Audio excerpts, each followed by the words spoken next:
Cell का आंतरिक प्रतिरोध बहुत ही महत्वपूर्ण टॉपिक है, ये आप लोग याद रखिएगा। ये जो है आपका एक बहुत ही महत्वपूर्ण टॉपिक है, सेल का आंतरिक प्रतिरोध। इसे समझने के लिए ध्यान दीजिए, जैसे कि मान लीजिए कोई एक सेल है, सेल में दो प्लेटें होती हैं, एक प्लस और एक माइनस, ये आप सभी लोग जानते हैं। तो अगर इसे हम लोग किसी एक तार से जोड़ दें, इस प्रकार से मान लीजिए इसे जो है एक तार से यहाँ पर जोड़ दिया गया है। जब इसे हम लोग एक तार से जोड़ देंगे तो यहाँ पर आपको पता है कि जो धारा प्रवाहित होती है वो हमेशा धन टर्मिनल से प्रवाहित होती है। तो यहाँ से ये धारा जाएगी इस तरफ से होते हुए वापस इधर आती है, और फिर ये जो है यहाँ पर जो सेल दिया गया है इसके अंदर से, यानी कि जैसे सेल दिया गया है तो इसके अंदर से होते हुए फिर से वापस यहाँ पर ये धारा आ जाती है। यानी कि यहाँ पर ध्यान दीजिए प्लस से धारा चलती है, इधर घूम के जाती है और फिर माइनस से होते हुए सेल के अंदर से फिर प्लस की ओर आ जाती है। इस प्रकार से आपकी धारा प्रवाहित होती है। तो यहाँ पर ये जो आपने तार यूज किया है, ये तार क्या करता है, इस धारा के मार्ग में एक रुकावट उत्पन्न करता है, जिससे हम लोग बोलते हैं वैद्युत प्रतिरोध। इसके बारे में आपको बताया गया पहले कि ये जो है धारा के मार्ग में रुकावट उत्पन्न करता है। तो यहाँ पर ये तार जो है इस धारा के मार्ग में रुकावट उत्पन्न करता है, जिसे हम लोग क्या बोलते हैं, वैद्युत प्रतिरोध बोलते हैं। उसी प्रकार से जो सेल होता है, उस सेल के अंदर जो घोल भरा होता है, यहाँ पर जब इसमें धारा इसके अंदर से प्रवेश करके आती है तो यहाँ पर ये घोल जो भरा होता है ये भी इस धारा के मार्ग में रुकावट उत्पन्न करता है। तो यहाँ पर ये घोल जो है इस धारा के मार्ग में जो रुकावट उत्पन्न करता है, इसे हम लोग सेल का आंतरिक प्रतिरोध बोलते हैं और इसे स्मॉल आर से प्रदर्शित किया जाता है। ये आप लोग याद रखिएगा।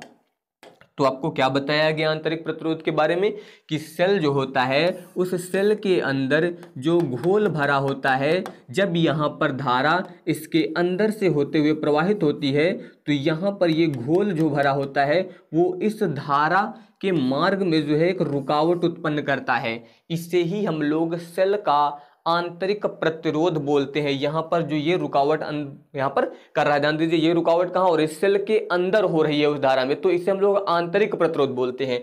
और यहाँ पर ध्यान दीजिए ये जो तार था ये बाहर रुकावट कर रहा है इस तार में, इसे हम लोग सेल का यहाँ पर वैद्युत प्रतिरोध बोलते हैं। यहाँ पर ये बाह्य प्रतिरोध होता है और ये आपका आंतरिक प्रतिरोध होता है जो सेल के अंदर लगता है यहाँ पर उस धारा में। तो ये आप लोग याद रखिएगा। तो अब ध्यान दीजिए, अगर आपको इसकी परिभाषा लिखनी है तो आप किस प्रकार से लिखेंगे, आप इसमें बता सकते हैं यहाँ पर कि सेल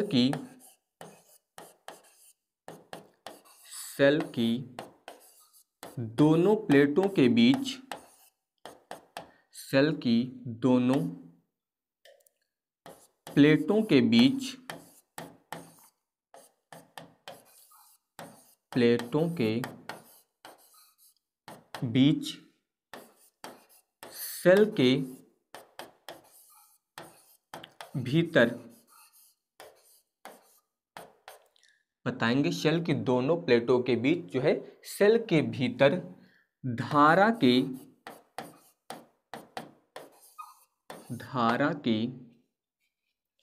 प्रवाह, धारा के प्रवाह में उत्पन्न अवरोध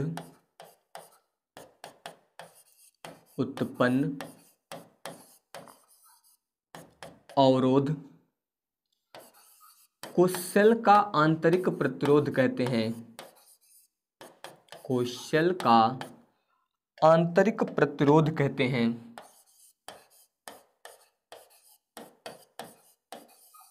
सेल का आंतरिक प्रतिरोध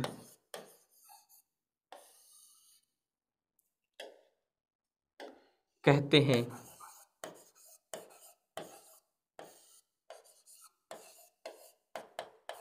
तो ये आप लोग याद रखिएगा, सेल की दोनों प्लेटों के बीच यहाँ पर जो है सेल के भीतर धारा के प्रवाह में उत्पन्न अवरोध, यानी कि धारा के मार्ग में जो रुकावट उत्पन्न होती है उससे सेल का आंतरिक प्रतिरोध बोला जाता है। इसके अलावा बता सकते हैं कि इसे जो है स्मॉल आर से प्रदर्शित करते हैं। स्मॉल आर से प्रदर्शित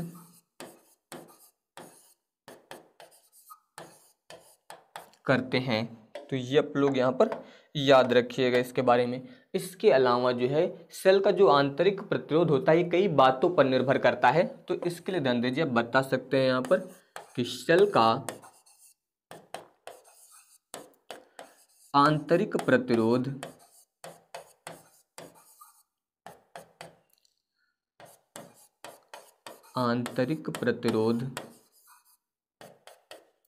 निम्नलिखित बातों पर निर्भर करता है।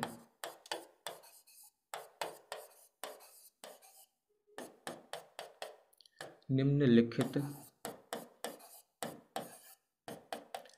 बातों पर निर्भर करता है।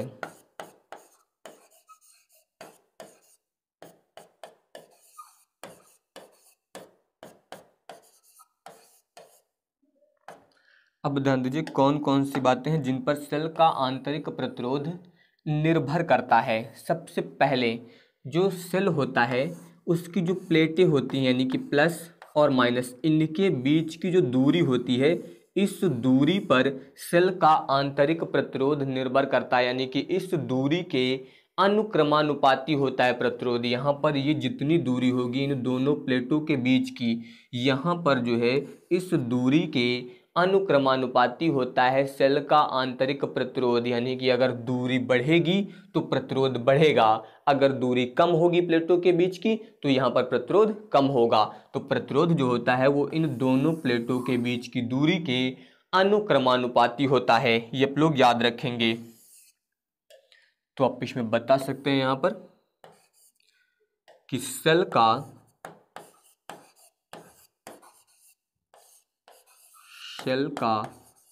आंतरिक प्रतिरोध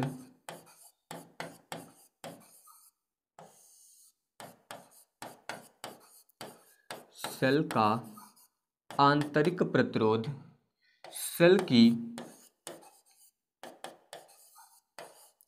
दोनों प्लेटों के बीच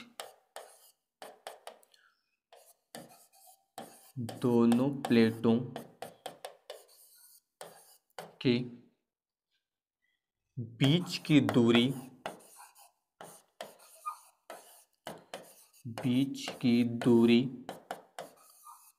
के अनुक्रमानुपाती होता है। अनुक्रमानुपाती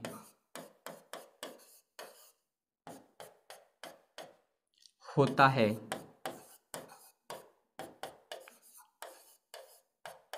तो ये आप लोग याद रखिए कि सेल का जो आंतरिक प्रतिरोध होता है उस सेल की दोनों प्लेटों के बीच की दूरी के अनुक्रमानुपाती होता है, या फिर बोल सकते हैं समानुपाती होता है। उस पर निर्भर करता है। जब भी अनुक्रमानुपाती शब्द आएगा तो वहां पर जिसके वो अनुक्रमानुपाती होगा, जैसे कि यहाँ पर आंतरिक प्रतिरोध जो है दूरी की अनुक्रमानुपाती, तो दूरी बढ़ेगी तो आंतरिक प्रतिरोध बढ़ जाएगा, और जब दूरी कम होगी तो यहाँ पर आंतरिक प्रतिरोध कम हो जाएगा। इसके अलावा ध्यान दीजिए अगला पॉइंट, यहाँ पर जो सेल होता है इस सेल में जो घोल भरा जाता है, ये घोल जो है इन प्लेटों के जितने क्षेत्रफल को घेरे हुए है, जितने क्षेत्रफल में फैला हुआ होता है ये घोल, यहाँ पर जो सेल का आंतरिक प्रतिरोध होता है उस क्षेत्रफल के व्युत्क्रमानुपाती होता है।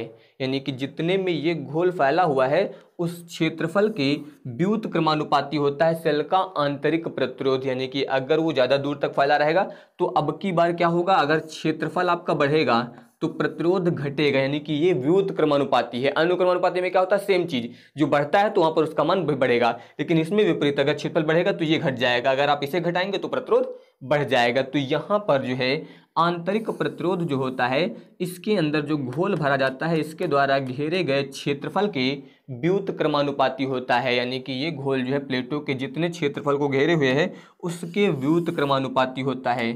तो आप बता सकते हैं यहाँ पर कि यह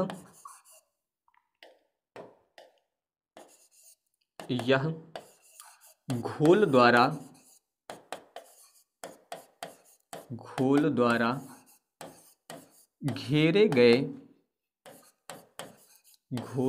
घेरे गए प्लेटों के क्षेत्रफल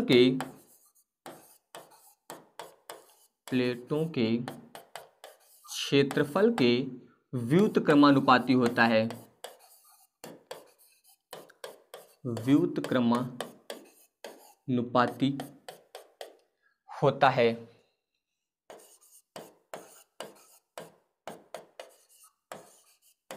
तो ये आप लोग याद रखिएगा कि ये जो है यानी कि जो सेल का आंतरिक प्रतिरोध है ये घोल द्वारा घेरे गए प्लेटों के क्षेत्रफल के व्युत्क्रमानुपाती होता है, यानी कि उसके विपरीत होता है, आप बोल सकते हैं यहाँ पर। तो ये पॉइंट आप लोग यहाँ पर याद रखिएगा। इसके अलावा ध्यान दीजिए यहाँ पर जो वैद्युत अपघट्य होता है उसकी सांद्रता के बढ़ने पर भी जो है आंतरिक प्रतिरोध जो होता है वो बढ़ जाता है। ये आप बता सकते हैं कि यहाँ पर जो सेल का आंतरिक प्रतिरोध होता है ये वैद्युत अपघट्य की सांद्रता के बढ़ने पर जो है बढ़ जाता है। ये पॉइंट आप लोग याद रखिएगा। तो यहाँ पर ध्यान दीजिए, आप तीसरा पॉइंट इसमें बता सकते हैं यहाँ पर कि यह वैद्युत अपघट्य वैद्युत अपघट्य वैद्युत अपघट्य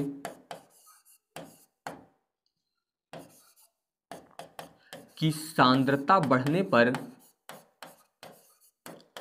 वैद्युत अपघट्य की सांद्रता बढ़ने पर बढ़ जाता है।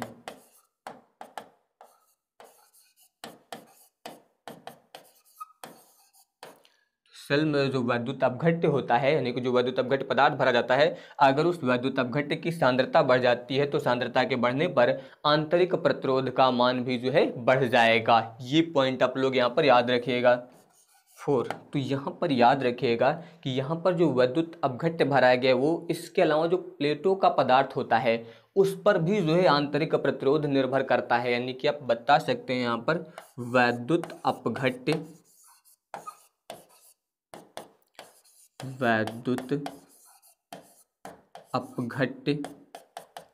तथा प्लेटों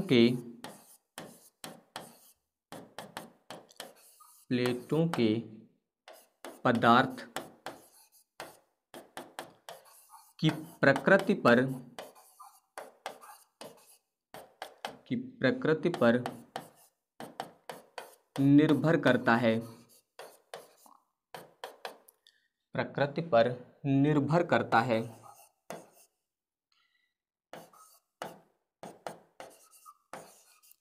तो ये आप लोग याद रखिएगा यहाँ पर कि ये जो है वैद्युत अपघट्य और प्लेटों के पदार्थ की प्रकृति पर भी निर्भर करता है। इसके अलावा यहाँ पर आप लोग एक नोट पॉइंट याद रखिएगा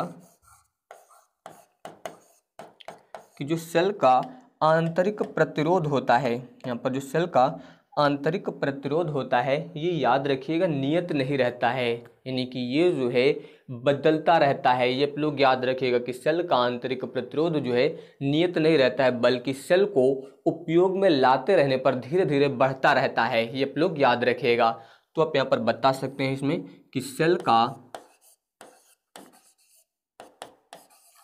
आंतरिक प्रतिरोध सेल का आंतरिक प्रतिरोध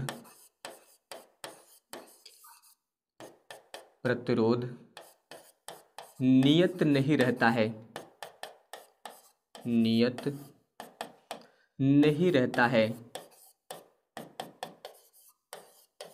बल्कि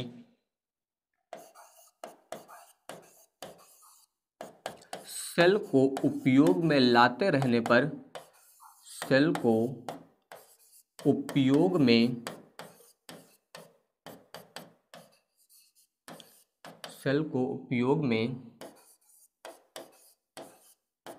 लाते रहने पर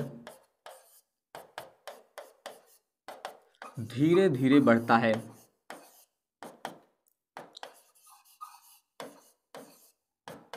धीरे धीरे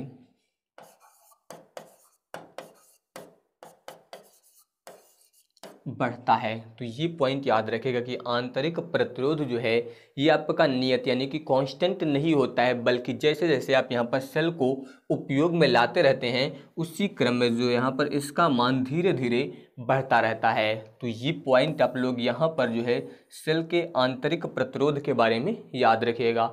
सारे पॉइंट बहुत ही महत्वपूर्ण हैं, इन्हें आपको बहुत ही अच्छे से तैयार करना है।